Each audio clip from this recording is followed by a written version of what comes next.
आज हम आपको प्रिंसेस कट कुर्ती की कटिंग बताने जा रहे हैं। ये कुर्ती दो स्टाइल के लिए यूज होती है। एक तो आपके लिए हम उसमें लेस की डिटेलिंग भी देते हैं। लेस की डिटेलिंग हम ना भी देना चाहें तो भी उसमें एक वो प्रिंस वाला जो कट आता है उससे हम नीचे का फ्लेयर भी बढ़ा सकते हैं। आप स्ट्रेट रखना चाहो स्ट्रेट भी रख सकते हैं।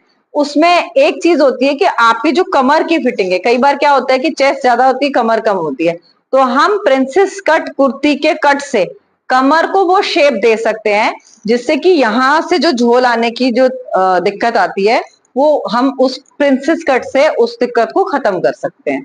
तो प्रिंसेस कट कुर्ती काटने का आज हम आपको तरीका बता रहे हैं जिसमें कि कैसे क्या काटा जाएगा वो हम आपको अच्छे से बताएं। मेजरमेंट इसमें आपका वही रहेगा जो आप रखते हैं।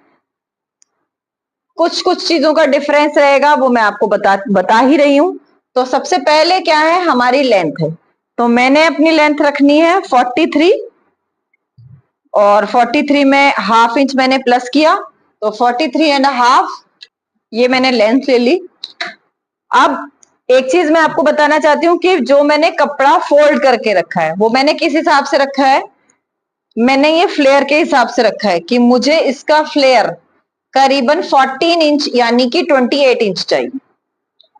तो 28 इंच चाहिए तो उसमें मैंने क्या क्या रखा है, 28 इंच चाहिए तो उसके लिए मैंने 14 तो मेरा ये आ गया, 1 इंच मेरा सिलाई का जाएगा और 1 इंच मेरा साइड में जो मैं चाक बनाऊंगी उसका जाएगा। आप चाक चाहे चाक बना सकते हैं, आप पूरा बंद करना चाहें पूरा बंद कर सकते हैं।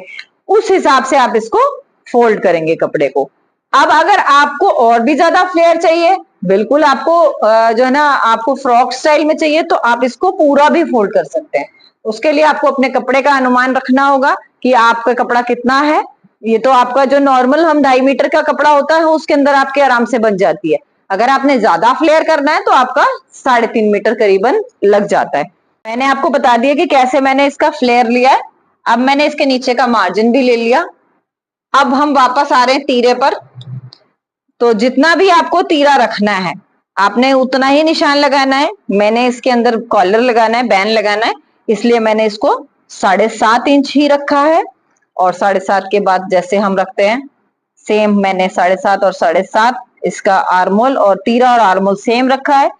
जहां पर मेरा आर्मोल खत्म हुआ वहीं से मेरी चेस्ट लाइन भी शुरू हुई तो मैंने ये निशान यहां तक लगा दिया। अब आपको मैं बताना चाहूंगी कि जब अब इसके अंदर जितने में हमारी कमर कितने इंच पर बनती है, 14 इंच पर तीरे से, लेकिन अब हम इसमें हाफ इंच प्लस करते जाएंगे। क्यों? क्योंकि जब इसकी कटिंग होगी, कटिंग होने के बाद जब स्टिचिंग होगी तो स्टिचिंग होने से हाफ इंच उठ जाता है कपड़ा। तो यहां से मैंने जब मेरा कमर जो है तीरे से 14 इंच पर बनती है लेकिन मैं 14.5 पे निशान लगाऊंगी और 21 इंच में मेरा हिप बनता है तो मैं 21.5 पे निशान लगाऊंगी। इस तरीके से मैंने हाफ इंच फालतू लिया है। आप 1 इंच भी फालतू ले सकते हो और इसमें मैंने पूरा निशान लगा दिया।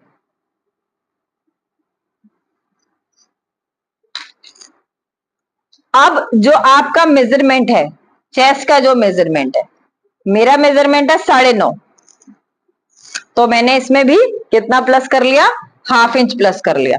हाफ इंच मेरा सिलाई में जाएगा तो मैंने 9.5 की जगह 10 पे निशान लगाया है। ऐसे ही मेरा जो कमर है वो 8.5 है तो मैंने उसको 9 पे निशान लगाया है और हिप मेरा 10 इंच है तो मैंने 10.5 पे निशान लगाया। सेम आपको वैसे ही मिलाना है जैसे आपने प्लेन कुर्ती में मिलाया है। और यहां से आपने इसको बिल्कुल नीचे जहां तक मुझे फ्लेयर चाहिएगा वहां तक इसको मैंने मिला। अब मैंने यहां से मार्जिन का निशान लेना है, जितना भी मुझे मार्जिन रखना है वो ले लिया मैंने और इसको नीचे से मिला लिया। अब मेन बात पर आते हैं कि हमें इसकी प्रिंस कट का कट कैसे लेना है। तो देखिए कैसे लेना है। आपने चेस्ट पे से करीबन 4 इंच पर निशान लगाना है। यहां से हमने 4 इंच पर एक निशान लगाया, एक निशान यहां लगाया और एक निशान हमने कमर पर लगाया, एक चेस्ट पर लगाया और एक कमर पर लगाया। देखिए ये जो 4 इंच का मैंने आपको निशान बताया ये स्टैंडर्ड साइज में आपका 4 इंच पर ही आएगा। अगर आपकी चेस्ट 36, 35, 34 से कम है, आप 34 इंच से कम अगर चेस्ट है तो आप इस निशान को 3.5 इंच पर लगाएंगे। अगर आपकी चेस्ट 38 या 40 इंच से ऊपर है तो आप ये निशान 4.5 इंच पर लगाएंगे। तो आपको ये बात समझ में आ गई कि चेस्ट के अकॉर्डिंग मैंने ये निशान लगाया है। मेरा चेस्ट 36 इंच है इसलिए मैंने ये 4 इंच पर निशान लगाया। अगर आपका चेस्ट 34 इंच से कम हो तो आपको 3.5 इंच पर निशान लगाना है। अगर आपका चेस्ट 40 इंच से ज्यादा है तो आपको 4.5 इंच पर निशान लगाना है। तो आपने ये वाला निशान लगा लिया, मैंने 4 इंच पर लगाया है।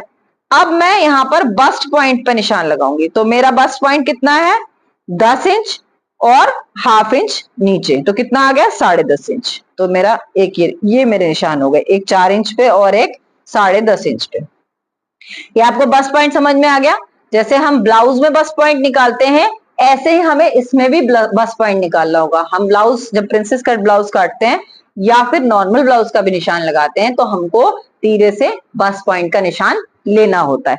जैसे हम यहाँ से और बस्ट पॉइंट का निशान लेते हैं तो मेरा इसमें बस्ट पॉइंट का निशान 10 इंच पर आ रहा है। ऐसे ही आपको बस्ट पॉइंट का निशान लेना होगा। तो मैंने बस पॉइंट का निशान लिया 10 इंच, आधा इंच सिलाई में जाएगा तो 10.5 इंच। तो मेरे 2 निशान हो गए। ये अब आपको ये बात क्लियर हो गई, ये 2 निशान है। एक निशान यहां से 4 इंच पर और एक निशान तीरे से बस पॉइंट तक 10.5 इंच पर। तो 2 निशान हो गए हमारे। अब मुझे यहां से नीचे की चौड़ाई देखनी है।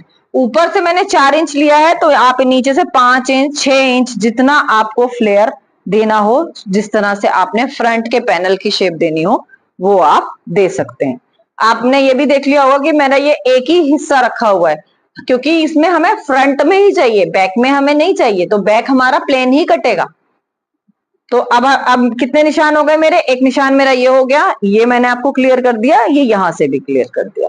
तो अब आपका निशान अब कैसे जाएगा आपका निशान, देखिए यहां से मेरा ये, यहां से क्या है मेरा ये मेरा आर्मोल वाला निशान है।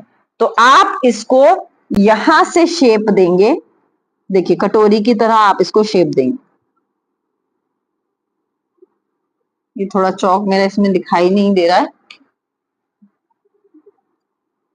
ये देखिए कटोरी की तरह हम इसमें शेप देंगे।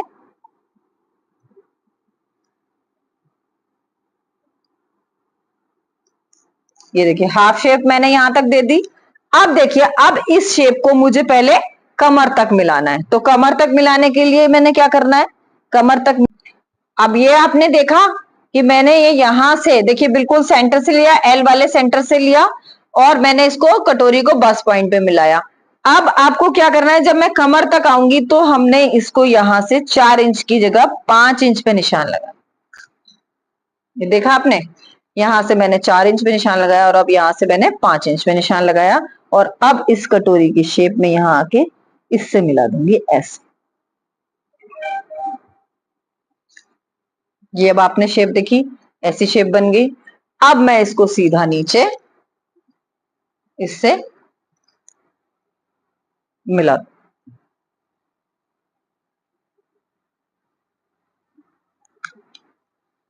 तो अब आपने देखा कि ये मेरी शेप बन गई ऐसे, जैसे आपके ब्लाउज में होता है, जैसे हम कप लगाते हैं तो एक शेप बनाते हैं, उसी तरीके से हमने भी यहाँ पर एक पूरी इस तरीके से शेप बनाई।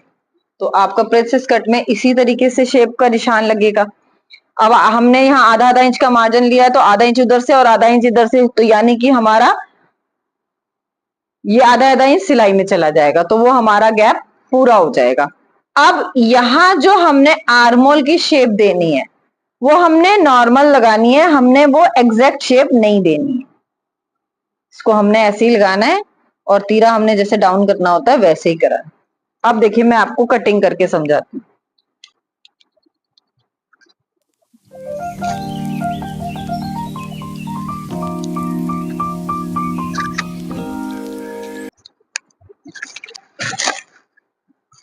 अब देखिए ये जो मेरा सेंटर पॉइंट था, मुझे यहां पर एक कट जरूर लगाना है आपस में, एक इधर और एक इधर, और एक कट मेरा हिप वाले साइज पे लगाना है।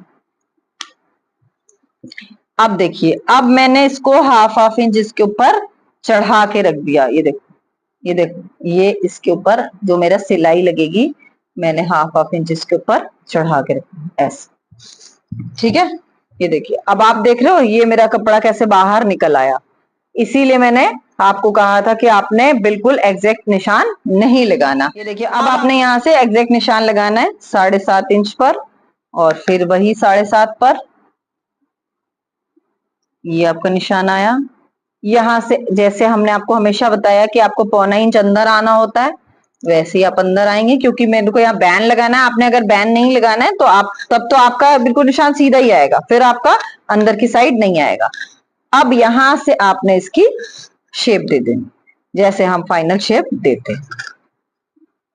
तो अब हम इसकी यहां से कटिंग अब करेंगे।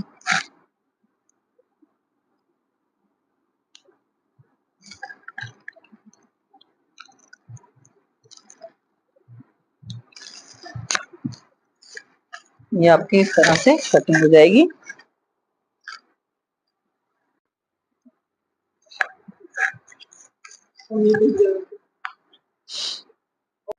अब ये देखिए, कटिंग के बाद हमारा ये कैसे जुड़ेगा, ये पोर्शन इसके साथ और ये पोर्शन इसके साथ, जो हमारा कट लगा है कट कट से जुड़ जाएगा, और ये ऐसे हमारी फिनिशिंग बिल्कुल। ये अब हम चाहें तो इसके बीच में यहाँ पर पाइपिंग भी लगा सकते हैं, लेकिन आपको सिलते वक्त सबसे ज्यादा ध्यान यहाँ का रखना होगा कि आप इस तरीके से इसकी गोलाई को बहुत अच्छी सी शेप देंगे। इसके बीच में आप पाइपिंग भी लगा सकते हैं, इसके ऊपर आप लेस भी लगा सकते हैं, और जब आपका ये कटिंग हो जाएगा तो ये आपका देखिए किस तरीके से शेप आएगा। ये आपकी चेस्ट का निशान होगा, और यहाँ पे इस तरीके से आपकी कमर आ जाएगी। अगर आपकी कमर ज्यादा है, मतलब सॉरी, आपकी कमर चेस्ट से कम, बहुत कम है, तो फिर आप इसको यहाँ से और भी शेप देके कटिंग कर सकते हैं। अगर मैं मेरी कमर बहुत कम है तो मैं इसको यहां से शेप देके कटिंग कर दूंगी, और यहाँ से तो एक डार्ट जैसा शेप बन जाएगा, डार्ट जैसी शेप बन जाएगी यहाँ कमर के हिसाब से। ये देखिए, ये यहाँ पर अगर आपकी चेस्ट ज्यादा है तो आप यहाँ पर कमर को ऐसे एक शेप भी दे सकते हैं हिप तक, और यहाँ से इस तरीके से, और ये आप कटिंग करके, और फिर क्या है आपकी कमर की शेप यहीं से आ जाएगी, यहाँ से बिल्कुल जैसे आप निशान लगाते हैं उसी तरीके से बनेगा। तो मैंने आपको प्रिंस कट की कटिंग आसान तरीके से बता दी है। आपके कम कपड़े में भी ये बहुत अच्छे से बन सकता है। इसमें आप लेस की डिटेलिंग कर सकते हैं, आप पाइपिंग लगा सकते हैं, जैसा आपका दिल करे आप इसमें वो कर सकते हैं। और इसका बैक साइड प्लेन ही कटेगा और उसमें फ्लेयर बढ़ जाएगा। अगर आप चाहते हैं कि बैक साइड में भी कलियां डालनी है तो फिर आपने ये कट प्रिंसेस वाला नहीं लेना, जैसे हमने नॉर्मल कली का कट आपको बता रखा है वो आप प्लेन कली का कट डाल सकते हैं, लेकिन आप नहीं भी डालेंगे तो भी इससे कोई फर्क नहीं पड़ेगा। आप सिंपल ए शेप में उसको काटेंगे, और स्लीव तो आपको जैसे पता ही है जैसे कटती है वैसे ही कटेगी, और जैसे भी आपको स्लीव में डिजाइन डालना उसी तरीके से आप उस डिजाइन को डाल सकते हैं। अगर इस कुर्ती की स्टिचिंग सीखना चाहते हैं तो आप प्लीज कमेंट बॉक्स में कमेंट कीजिए, और हमारे चैनल को ज्यादा से ज्यादा शेयर कीजिए, लाइक कीजिए, सब्सक्राइब कीजिए, और जो भी आपकी प्रॉब्लम्स आती हैं आप उसमें कमेंट में आप मुझे बताइए, मैं उसका आंसर जरूर दूंगी। खुश रहिए, मुस्कुराते रहिए, टाटा बाय बाय।